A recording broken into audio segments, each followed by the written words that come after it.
Welcome to Not Milk Never Milk. Subscribe if you're lactose intolerant. In this video, I will explain how to use silica gel for your camera. High humidity is a silent enemy for camera gear, leading to fungus growth on lenses and corrosion on electronic components. Silica gel acts as a powerful desiccant, absorbing excess moisture from the air. This simple and effective method helps preserve your valuable equipment, ensuring it remains in top condition for years to come. It's an easy and economical way to protect your investment.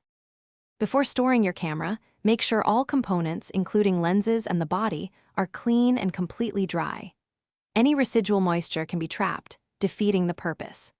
Next, place your silica gel packets directly inside the storage container alongside your camera gear.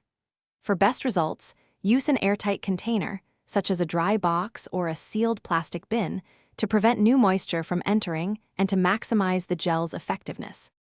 For optimal protection, distribute several small silica gel packets throughout your camera bag or storage container, rather than just one large one. A general guideline is to use about 5 to 10 grams of silica gel for every cubic foot of enclosed space.